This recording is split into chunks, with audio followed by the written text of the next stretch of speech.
नहीं सुनी, केवल संसार की निंदाओं को सुना, चर्चाओं को सुना, दूसरों की बुराइयों को सुना। वो क्या है? श्रवण रंध्र अहि भवन समान, सर्प के बिल के समान है उसके कानों के चित्र। केवल विष ही विष लेता है, जहर ही जहर पीता है, कानों से भगवान की कथा रस नहीं पीता, नैन संत दर्श नहीं देखा, इन नेत्रों को पाकर इन नेत्रों से भगवान का दर्शन नहीं किया, संतों का दर्शन नहीं किया, तो ये नेत्र कैसे हैं? बोले मोर पंख पर जैसे आंख बनी होती है, लगती तो बड़ी सुंदर है लेकिन काम की कुछ भी नहीं है, ऐसे ही भगवान के दर्शन के बिना ये आंखें व्यर्थ, उनको पाना ही व्यर्थ है।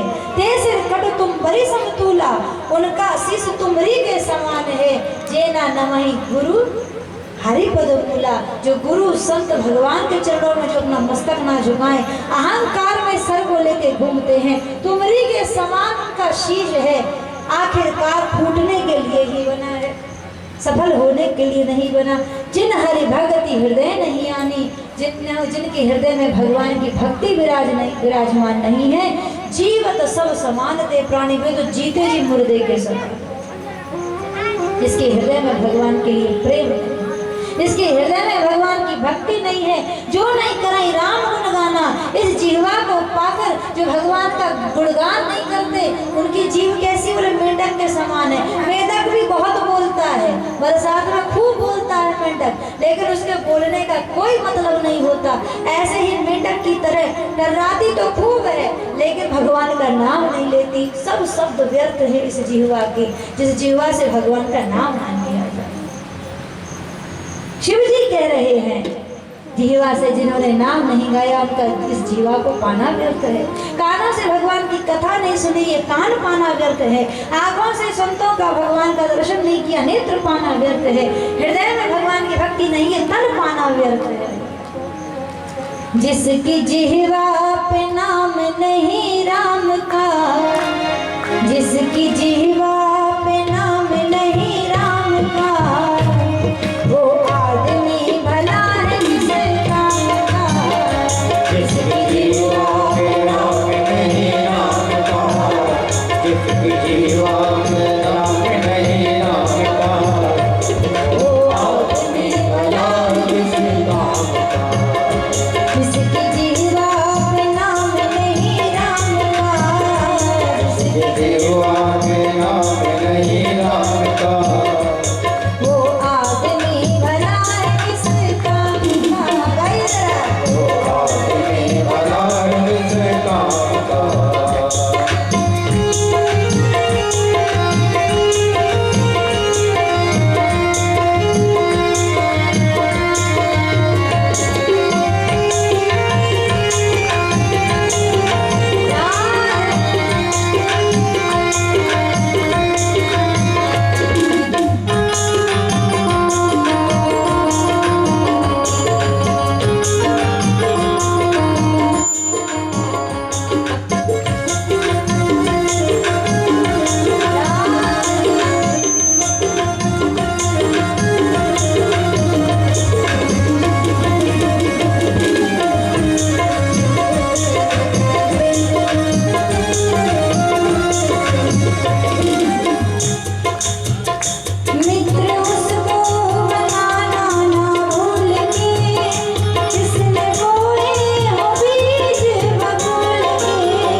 विचार कीजिए, वो क्या करता है, क्या बोलता है, वही तुम भी बोलोगे, वही तुम भी करोगे।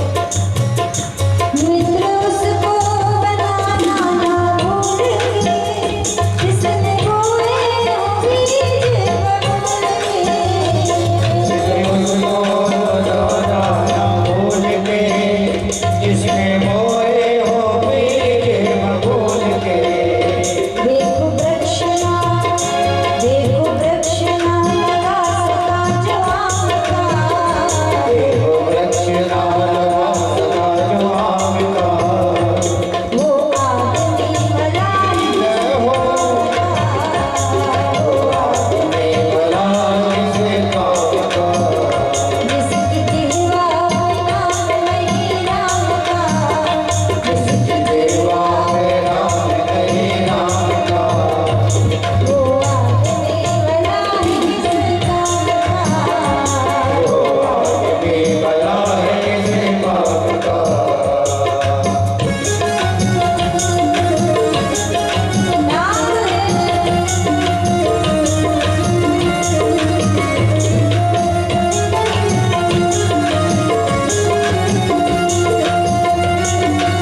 कितने घंटा सोए?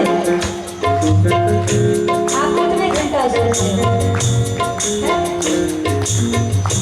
कहते आदमी की आयु 100 साल की कर ली, तो भैया 100 साल में अगर है भी तो 24 घंटे में से 12 घंटे की रात होती है, तो सोते हो 14 घंटे, 12 घंटे की जगह 14 घंटे। अगर 12 घंटे की सो तो देखो आधी उम्र तो सो के ही बीत गई। 100 में से 50 साल तो रात में चले गए, कितने बचे? 50 ही बचे। अब जो 50 साल बचे उसमें से 20 से 25 साल निकल जाते हैं पढ़ने लिखने नौकरी में। कई लोग तो 35 साल का फार्म भर देते थे, नौकरी की नहीं मिलती। फिर भी मानो 25 साल तक तुम पढ़ लिख गए, नौकरी लगी। अब कितने बचे? 25। वो किसमें काम आते हैं? शादी ब्याह हो जाता है, आटा दाल तेल तोलने में निकल जाता है। आज घर में ये नहीं, आज घर में वो नहीं। बच्चों को पढ़ाना है लिखाना है, उनको पैरों पे खड़ा करना। जब तक बच्चे पैरों पे खड़े हुए तुम गोविंद गाय न होना। दिन तो दुनिया की खबरों में कट गया, रात आई तो बिस्तर पे पड़ गया। दिन तो दुनिया की खबरों में कट गया, रात आई तो बिस्तर पे पड़ गया। जिसको होश नहीं, जय हो, जिसको होश नहीं सुबह और शाम का, जिसको होश नहीं सुबह और शाम का। वो आदमी जरा ताली बजाते हुए वो आदमी राह से काटा, जिसकी जिह्वा पे नाम नहीं राम का, जिसकी जिह्वा में नाम नहीं राम का। वो आदमी भला है जिसका, भला है किसे काटा, जिसको बातें सुहाती नहीं ज्ञान की, भक्ति करता नहीं जो भगवान की। जिसको बातें सुहाती नहीं ज्ञान की, भक्ति करता नहीं जो भगवान की। जिसको बातें सुहाती नहीं ज्ञान की, हो, भक्ति करता नहीं जो भगवान की। जिसको बातें सुहाती नहीं ज्ञान की, भक्ति करता नहीं जो भगवान की। वह तो पुतला है। देखो हमारे बाबूजी क्या बढ़िया नाच रहे हैं, ये तो बिल्कुल पुतला लग नहीं रहे। ठाकुर जी के भजन में नाच नाच के अपने पैरों को शरीर को पवित्र कर रहे हैं, और कथा में बैठे हैं फिर भी ना ताली बजा रहे हैं, ना गा रहे हैं, ना मुस्कुरा रहे हैं। वो क्या है? वह तो पुतला है, वह तो पुतला है हाड़ मास चाम का। वह तो पुतला है हाड़ मास चाम का। वो आदमी भला है किस काम का, वो आदमी भला है किसे काम का। जिसकी जिह्वा पे नाम नहीं राम का। जिसके जीवा में नाम नहीं राम का। वो आदमी भला है किस काम का। वो आदमी भला है किसे काम का। वो आदमी भला है किस काम का। वो आदमी भला है किसे काम का। वो आदमी भला है किस काम का। वो आदमी भला है किसे काम का।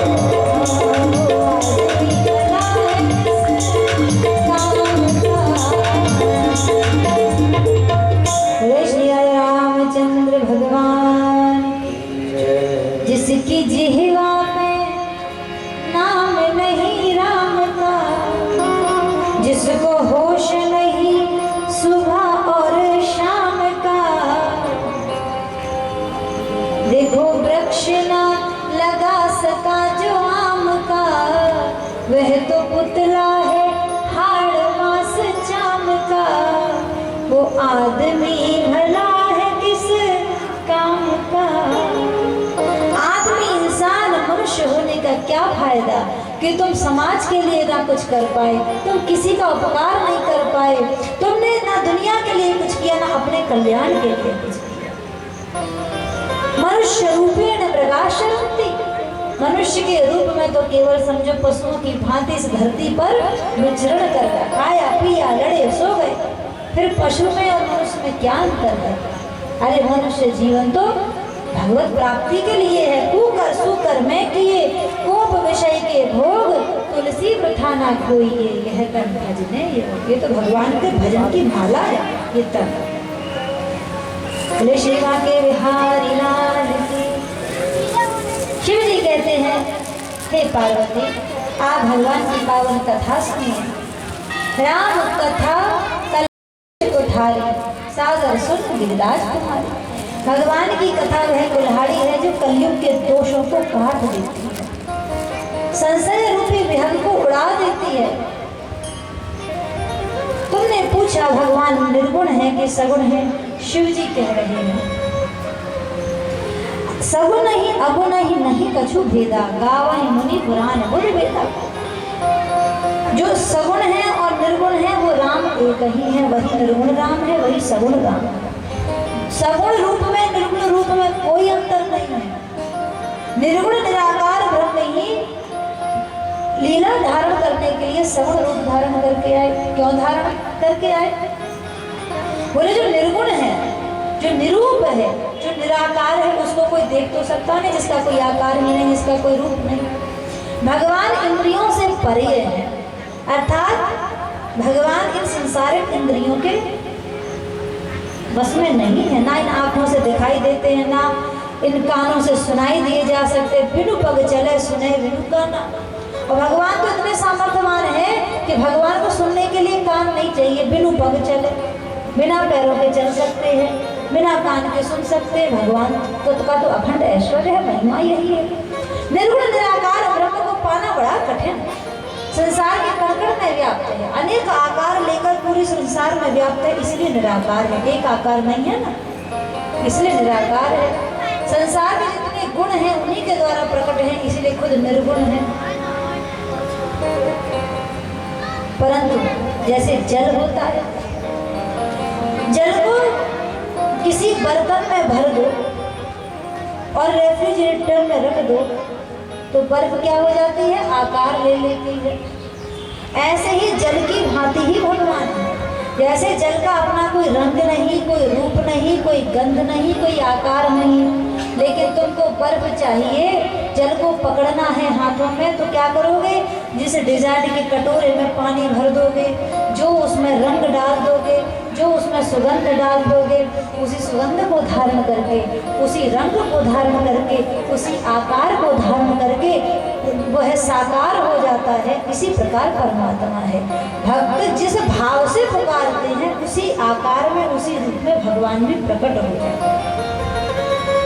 ईश्वर तो निर्गुण निराकार है, लेकिन उसको साकार बनाया भक्तों ने, क्योंकि निर्गुण निराकार ब्रह्म ना जिनका नाम है, ना रूप है, ना लीला है, ना गुण है, ना धाम है। इन इंद्रियों से ऊपर उठकर ये बुद्धि भी उनको नहीं पा सकती, ये वाणी भी उनको नहीं पा सकती, ये मन भी उनको नहीं पा सकता। नाम रूप लीला गुण धाम मन बुद्धि चित्त अहंकार से ऊपर उठकर उस परमात्मा के तत्व को केवल अनुभवानंदा स्वरूपा सर्व बुद्धि। बड़े बड़े योगी जन केवल अनुभव मात्र जिन प्रभु को कर पाते थे, जिस भगवत तत्व को, जिस ब्रह्म तत्व का केवल आभास बड़े बड़े योगी जन कर पाते थे। तब संतों ने भगवान से प्रार्थना करी, प्रभु संसार के जो समस्त प्राणी हैं, हर प्राणी तो योग धारण कर नहीं सकता, हर प्राणी तो समाधि लगा नहीं सकता, हर प्राणी तो ध्यान कर नहीं सकता। बड़े बड़े योगी जन ध्यान लगाकर, अखंड समाधि लगाकर जो ब्रह्म तत्व का अनुभव मात्र करते हैं, जिनका ना नाम है, ना रूप है, ना लीला है, ना गुण है, ना धाम है, उन्हीं संतों ने भगवान से प्रार्थना करी, प्रभु आप तक पहुंचना साधारण जीव के लिए बड़ा कठिन है। नाम रूप लीला गुण धाम की सीढ़ी से ऊपर कोई जावे तब आप तक कोई पहुंच पावे। तो प्रभु एक बात बताओ, सीढ़ी केवल चढ़ने के काम तो आती नहीं, सीढ़ी तो उतरने के भी काम आती है। जब साधारण जीव नाम रूप लीला गुण धाम की सीढ़ी से चढ़कर आप तक नहीं पहुंच पा रहा है तो एक काम करो ना, आप ही उसी सीढ़ी से नीचे उतर आओ। नाम धारण करके, रूप धारण करके, आकार धारण करके, लीला धारण करके, धाम धारण करके, साकार होकर आप ही उसी सीढ़ी से नीचे उतर आइए प्रभु, ताकि साधारण व्यक्ति आपको इस वाणी से गा सके, इन्हीं कानों से सुन सके, इन्हीं नेत्रों से आपका दर्शन कर सके, इसी हृदय से में आपको बिठाकर आपको प्रेम कर सके, इसी बुद्धि से आपका चिंतन कर सके। तो वही निर्गुण निराकार ब्रह्म नाम रूप लीला गुण धाम की सीढ़ी से उतर के, नाम धारण करके, रूप धारण करके, लीला धारण करके, धाम धारण करके, राम के रूप में धरा पर अवधेश कुमार होकर प्रकट हुए। एक ही है, एक ही है, वही निर्गुण निराकार, कोई अंतर नहीं। कण कण में जो राम बसे हैं, सबके हृदय हृदय में जो राम बसे हैं, वही अवधेश कुमार राम बनकर आए। तो पार्वती जी ने कहा प्रभु, जब भगवान अपनी इच्छा मात्र से संसार की उत्पत्ति करते हैं तो भगवान के अवतार लेने का क्या कारण है? भगवान पुनः पुनः अवतार क्यों लेते हैं? शिव जी कहते हैं, हे पार्वती, राम जन्म के हेतु बने का परम विचित्र एक का। भगवान के अवतार लेने के विभिन्न कारण हैं। कल्प कल्प में अलग अलग कारणों से भगवान के अलग अलग अवतार हुए हैं। बोले श्री वाके बिहारी राज की। अलग अलग कल्पों में प्रभु अलग अलग भाव से, अलग अलग प्रभाव से अवतरित हुए। लेकिन भगवान अवतार क्यों लेते हैं? भगवान अपनी इच्छा मात्र से सृष्टि की रचना कर देते हैं, लेकिन प्रभु को आना क्यों पड़ता है? शिव जी कहते हैं, जब जब हो ही धर्म के हानि, जब जब हो ही धर्म के हानि, बाढ़हि असुर अधर्म अभिमानी, बाढ़हि असुर अधर्म अभिमानी, करहि अनीति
जाई ब्रह्मा बने हो, विष्णु बने हो, शिव बने हो, सच्चिदानंद भगवान ने अनेक रूप धारण किए, महाशक्तियों के रूप में, देवताओं के रूप में।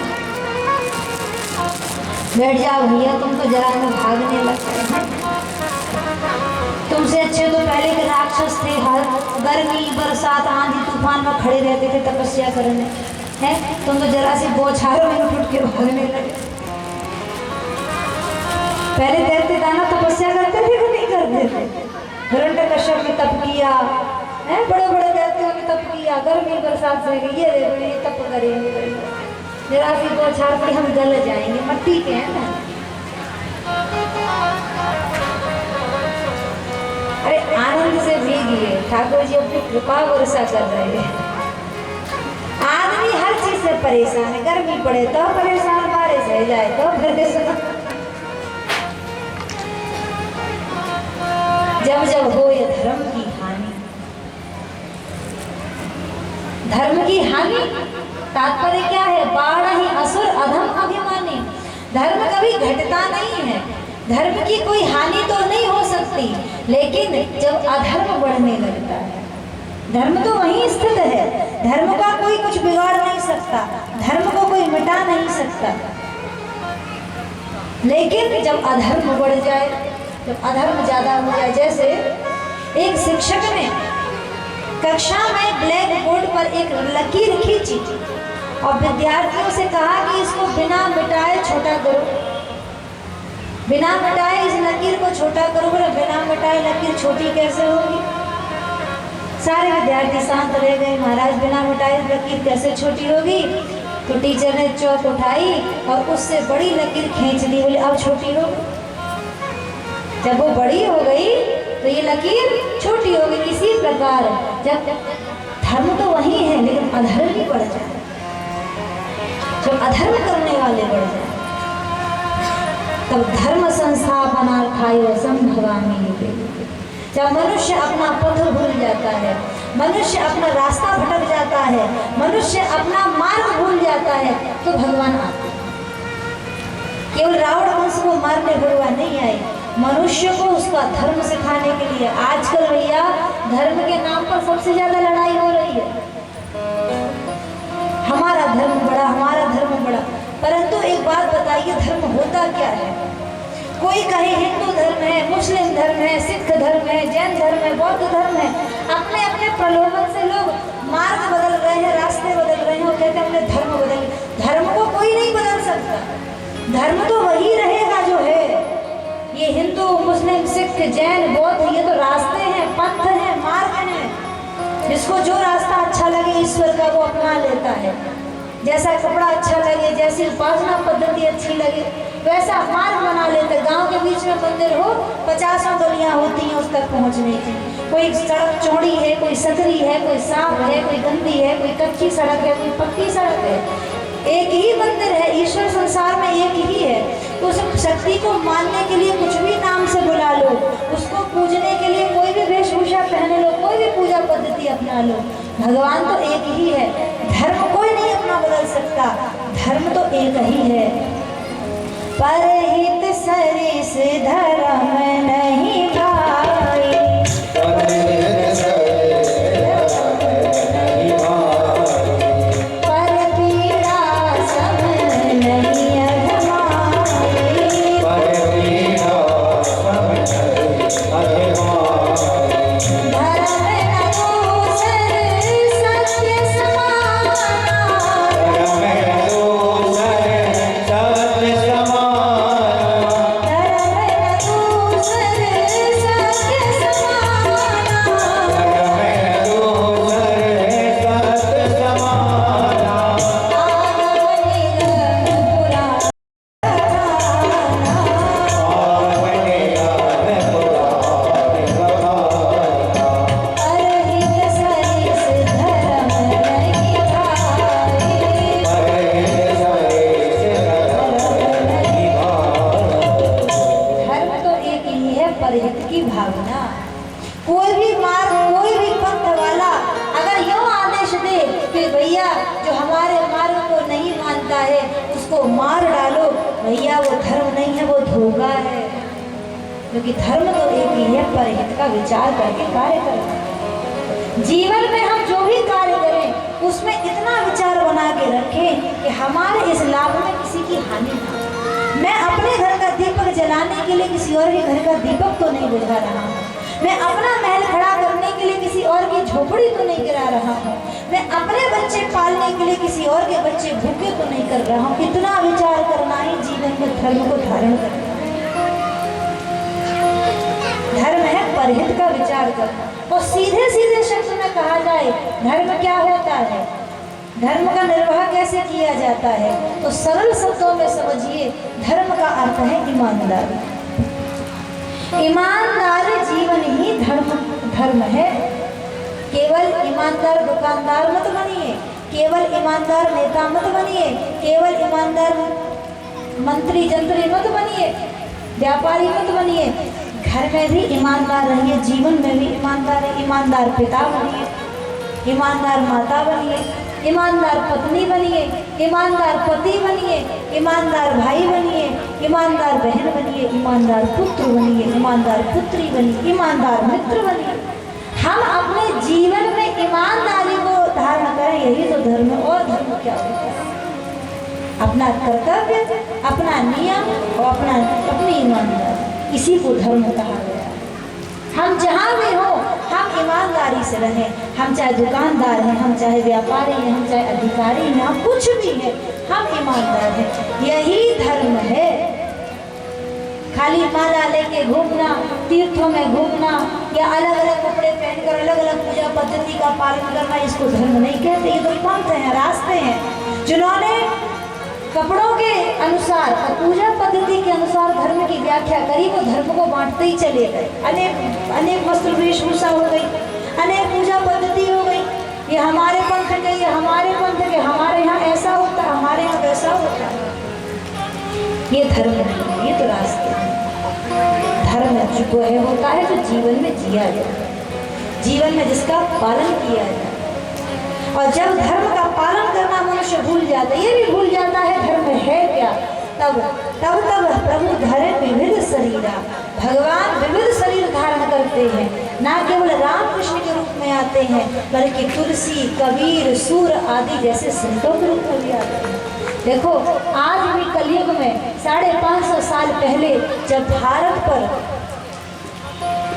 विधर्मियों का साम्राज्य हो गया, तो हिंदी साहित्य अगर आपने पढ़ा होगा, उस 550 साल पहले का जो 100 साल का समय है, उसको क्या कहा गया? भक्ति काल कहा गया। जितने भक्त हुए, जितने महात्मा हुए, नानक हुए, कबीर हुए, सूर हुए, मीराबाई हुए, तुलसीदास जी हुए, उसी 100 साल के भीतर इन संतों का अवतार हुआ। किस लिए? धर्म संस्थापना। यूँ बताओ, बाबा तुलसीदास जी ऐसे घोर कलिकाल में ऐसी सरल भाषा में भगवान की कथा ना लिखते तो क्या आप और हम भगवान की कथा सुन रहे हो?